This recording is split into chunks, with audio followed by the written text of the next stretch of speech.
अस्सलाम वालेकुम नाजरीन। तो सीनियर एंकर इमरान रियाज साहब, उन्होंने पाकिस्तान तहरीक इंसाफ के अंदर जो इख्तलाफात हैं, अंदरूनी इख्तलाफात, उसके हवाले से बातचीत करते हुए एक बहुत बड़ी खबर दे दी कि अगर इस तरीके से इख्तलाफात चलते रहे तो पाकिस्तान तहरीक इंसाफ को बहुत बड़ा नुकसान होने जा रहा है। तो ये जो उन्होंने नुकसान बताया कि ये हो सकता है, ये मेरे ख्याल से कभी किसी ने अभी तक सोचा नहीं था कि ऐसा भी हो जाएगा। इमरान रियाज साहब ने बहुत बड़ा इंकशाफ कर दिया है। तो वो कौन सा नुकसान है पाकिस्तान तहरीक इंसाफ को जो हो सकता है, वो भी आपको इस वीडियो के अंदर बताऊंगा। लेकिन पहले बात करते हैं जो इख्तलाफात हैं पाकिस्तान तहरीक इंसाफ के अंदर। तो इमरान रियाज साहब कहते हैं कि पाकिस्तान तहरीक इंसाफ के अंदर दो किस्म के इख्तलाफात हैं। एक तो अंदरूनी लड़ाई उनकी, जो पुराने लोग हैं वो समझते हैं कि मारे हमने खाई हैं, जेलें हमने बर्दाश्त की हैं, तो जो हमारा हक है वो नए लोग लेके बैठ गए। जो नए चेहरे हैं, इन्होंने पार्टी को मैनेज किया हुआ है, जो कि हमारा हक था, जो कि ओहदे हमें मिलने चाहिए थे, क्योंकि हम मुश्किलात बर्दाश्त करके आए हैं। तो नए लोग वो कहते हैं कि वो भी जिस टाइम मुश्किल वक्त था, कोई भी नहीं था जमात के अंदर, उन्होंने संभाला था, इसीलिए वो कहते हैं कि हमारा हक है। तो ये इख्तलाफात अंदरूनी तौर पे हैं। तो वो कहते हैं कि दूसरे इख्तलाफात जो हैं, जो लोग पाकिस्तान तहरीक इंसाफ को छोड़ के चले गए थे, अब वो वापस आने की कोशिश भी कर रहे हैं, और ख़ास तौर पे जो नए लोग हैं जिन्होंने पार्टी को मैनेज किया हुआ है, उनके ऊपर तनकीद कर रहे हैं।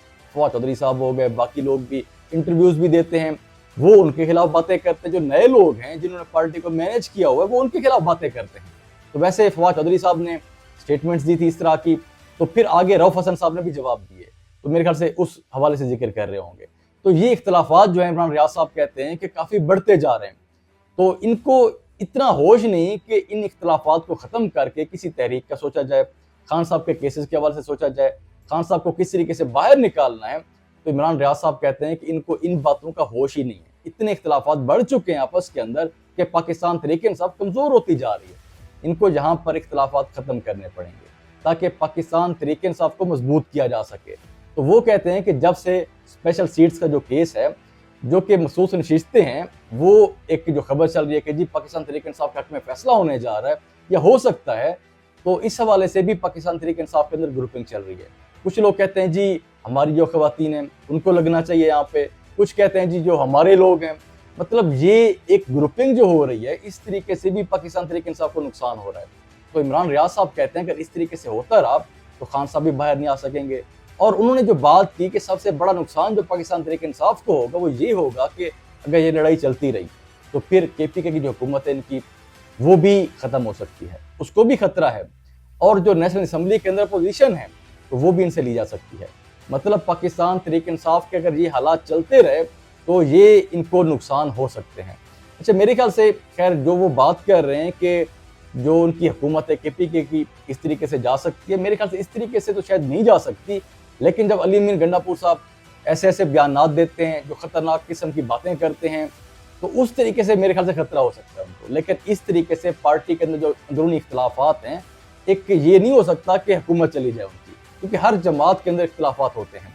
और जब तक खान साहब बाहर नहीं आएंगे ये चीज़ चलती रहेगी। अब देखिए खान साहब जेल के अंदर हैं, अब खान साहब की जगह जो है ना ही वो उमर अयूब साहब ले सकते हैं, ना बैरिस्टर गौहर साहब ले सकते हैं, चाहे कोई भी आ जाए ना, वो जगह कोई नहीं ले सकता।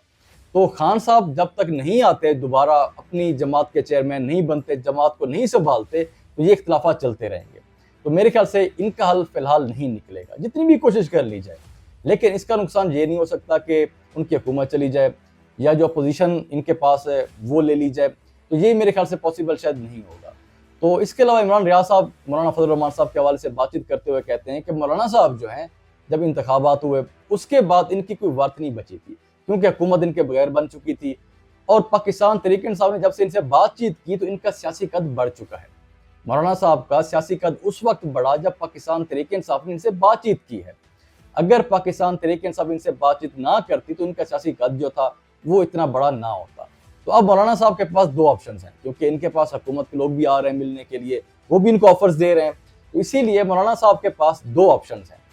एक तो वो पाकिस्तान तहरीक इंसाफ के साथ मिल के चलें, अपना जो सियासी कद बढ़ा हुआ है इसको मेनटेन रखें, डंडे भी खाएं, तो आगे आने वाली जो सियासत है वो एक अच्छी हो सकती है, इनकी मुस्तकबिल जो है वो रोशन हो सकता है। और दूसरा ऑप्शन जो है वो ये है कि हुकूमत के साथ बैठ जाएं, ओहदे ले लें, हुकूमत एंजॉय करें, आगे की फिर देखी जाएगी। तो वो कहते हैं कि दो ऑप्शन हैं और मौलाना साहब जो हैं जल्द ही किसी ना किसी ऑप्शन को चूज करने वाले हैं। तो ये इंकशाफ भी इमरान रियाज साहब ने किया है। तो अगर आपको ये वीडियो पसंद आई हो तो लाइक कर दें, और आपसे रिक्वेस्ट है कि चैनल को सब्सक्राइब करें। इंशाल्लाह फिर अगली वीडियो में मुलाकात होगी। अल्लाह हाफिज़।